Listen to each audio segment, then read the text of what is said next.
Okay, welcome back to learning DaVinci Resolve from scratch with another level. Today I'm going to show you how to track things, and this is very useful because the way I used to track things was manually, and sometimes it does call for that if like something on the screen is too tiny and it's unable to track it. But for when you have a larger object that's easy to track, then there's a much more convenient way of doing it rather than manually that I found out, so that's what I'm going to teach you guys now. So we come over to Fusion with our clip, then we're going to hit Shift Space, and we're going to put our tracker. Now, there's two types of trackers that I know of right now. There's just the regular tracker, and then a planar tracker. First we'll work with the regular tracker. So we're going to add that into the clip. And then we'll see right here that we have our little tracker on screen.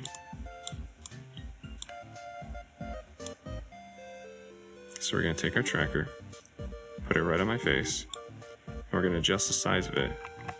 Hold Control and then scroll in. Adjust the size of it so it's just my face. Or well, this is my doppelganger's face, but this is my skin. And we're going to bring this in a little bit. Have it like a nice general area, just not too large, not too small. That way you can track where the colors are going basically. Is it tracks these colors inside this box, and as soon as they leave this box, it moves towards that position. So now once we have it set to the face, I'm then going to hit track forward, which is going to track forward along the frames.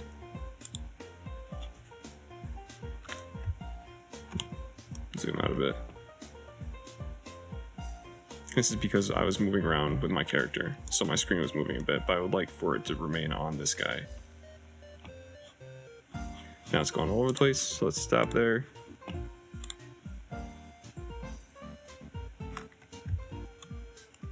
We can see where it started to go all over the place, so I'm going to delete those parts.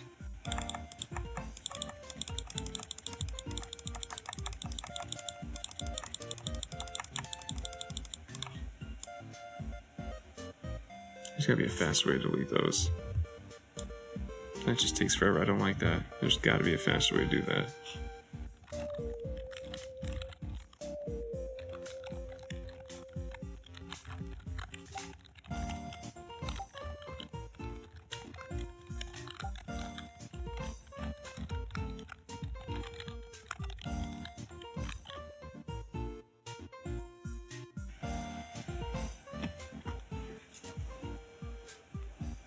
Keyframe editor. Can we do that here?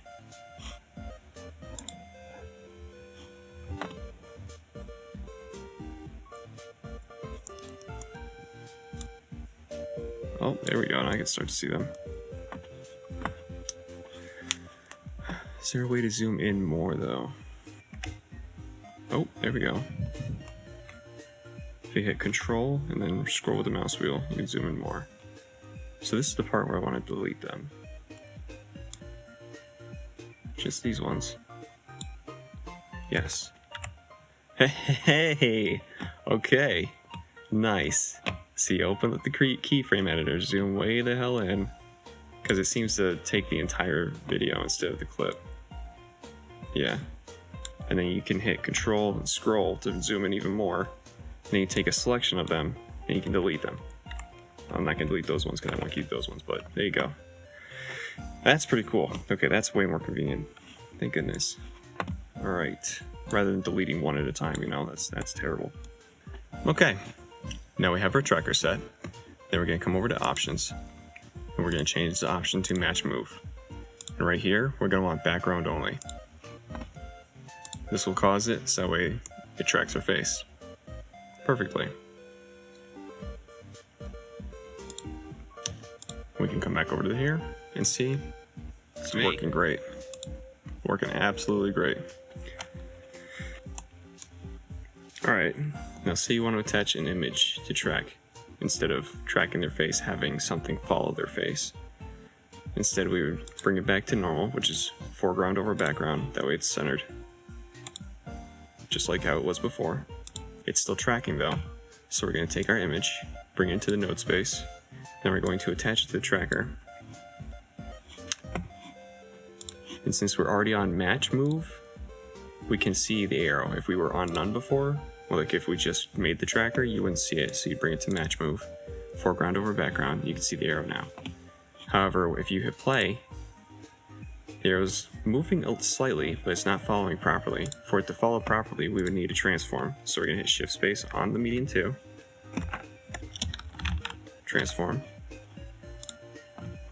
And then with that, we are now able to move our arrow, make it pointing at him. And then we'll see that the arrow sticks to him instead. So you can have either something sticking to what you're tracking, or you can have your camera sticking to what you're tracking if you change it to background.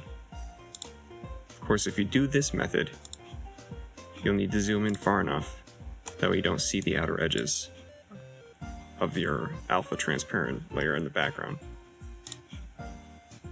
Okay, next I'm going to teach you how to use the planar tracker. So we're going to make sure we're selecting median 1, shift space, planar tracker. Now we're going to be allowed to select points of where we want to put our plane. So I'm going to put it right around my face. Now, a quick note, if you haven't hit Control Z on one of these points, you cannot select to make points anymore. So if you are trying to make new points because you made a mistake, get rid of them all. Click this little button right here to reset your pointers, and then you get to do them again.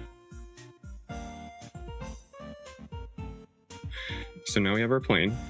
We can zoom in to make sure it's really perfectly on there if we need to, but it's looking good already. After that, we're going to track forward, but first we're going to set this frame, because this is the frame I want to track from, otherwise we'd start at 0.